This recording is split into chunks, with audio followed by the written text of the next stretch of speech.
Hey guys, it's Micah with the Modern Einstein, and being that it's Christmas Day today, and it's actually Christmas is almost over here. It's about 12 o'clock, I think, almost 12. It's like 11:30.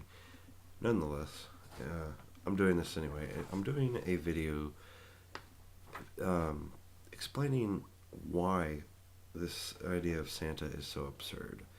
And you'll have to forgive me because I just threw this video together pretty quickly, haven't prepared a lot, so I just printed out a sheet of notes here that I'm going to be referring to, so you'll probably see me looking down a lot. But this will be fun, I think. So let's start out here with the first point. And the first point is that so far, at least I haven't noticed any scientific evidence that there is such thing as a flying reindeer. So here we are, 1 minute into the video, and we've already proved the existence of Santa false, because there is no flying reindeer. There are no flying reindeer. Moving on to a second point, there are approximately, according to a recent census, approximately 2 billion children around the earth, and this being people under the age of 18. So he has to visit all those people. However, 15%, 15% of the total population of kids are cut out because, if you'll remember, Santa is a Christmas symbol, and Christmas is normally, not always, or well, normally isolated to Christianity. So this rules out the children that follow Hinduism, Buddhism, anything other than Christianity. So that cuts down our total population, 15%. So there's still quite a lot of children that he has to deliver to in 31 hours. He has 31 hours of Christmas to deal with. This being because as he's flying over the Earth is still rotating beneath him, and not only that, but there are time changes as he's moving along. So this gives him 31 hours to work at, assuming he travels east to west. So this, if you would to do the calculations, which I have not, and I don't really want to because probably anyway, I looked all this up, and that works out to be about 822.6 seconds in each visit. Or no. 822.6 visits each second. I got it backwards. That's a lot. So he would have to. So Santa comes to your house. He parks his reindeer and his sleigh on your roof without waking you up, because he would have to be going. I mentioned the velocity that he'd have to be going later on this video. He lands. Well, first of all, this isn't in my notes, but I just thought of this.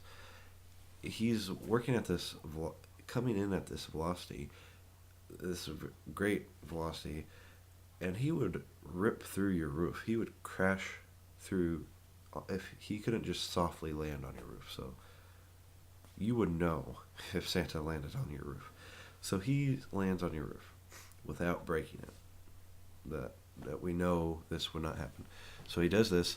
He gets off his sleigh. He gets his big bag with everybody's gifts on it in his back. He manages to fit himself down your chimney. If you don't have a chimney, who knows what, I don't know. He manages to do that. He manages to get in your house now without making a noise, undo his bag, quietly, carefully place the presents under the tree, eat whatever you have laid out with him, for him, get back up the chimney, and take off again on the sleigh. So, and we said that he has 822.6 visits per second. Doing all these tasks, he would spend 1/1000th of a second at your house. Sounds pretty obscure to me, and I don't think Santa's going to be visiting anytime soon. So going on to this next point, here's the velocity that he would have to be going. He'd have to be going 650 miles in 1 second. And this is 3,000 times the speed of sound. So we're talking about a major sonic boom here. So now we get into the physics of what would happen to your body if you're going at this velocity. Now, if you don't know what a payload is, the payload, for example, a slingshot, a payload is the load in the slingshot. So Santa has a huge payload, everybody's gifts in the world. So considering this, he's carrying about this is if every kid in the world had just one Lego set, which is about 2 pounds, he would be carrying 321,300 tons. So this is a huge payload, and this isn't even counting the weight of Santa, which, according to our idea of Santa, he's overweight as it is, so that's adding to even more weight. So reindeer can actually pull no more than 300 pounds. Now, we have this idea that the reindeer are flying, which would increase the ability to pull by 10 times, which still, if that were the case, you would need 214,200 reindeer. So I don't think Santa has that many reindeer. They wouldn't even fit on your roof.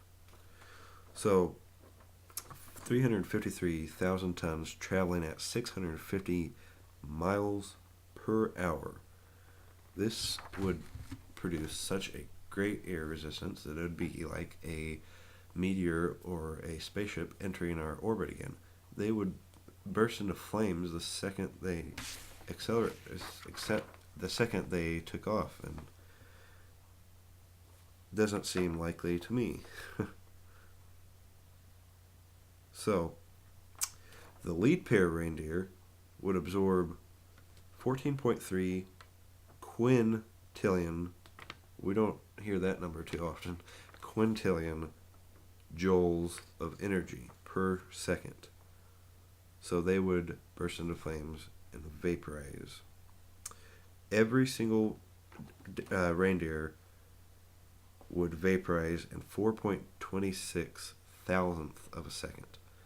So Santa can't even get to your house because after 4.26 seconds of him being in the air, his whole team of reindeer, including himself, have vaporized.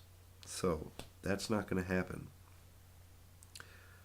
So a 250-pound Santa, which actually seems pretty thin for a big guy, which he would be a lot heavier than that because, you've seen pictures of him.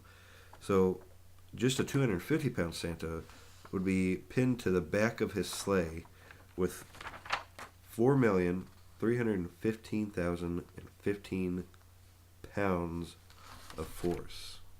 And Santa is bigger than this number, so it'd be even more. So in conclusion, if you rely on Santa for your presents, you're not going to get presents because Santa dies the second he takes off, along with all of his reindeer and all of your presents. This has been a Modern Einstein production, and I hope you enjoyed this because I certainly did.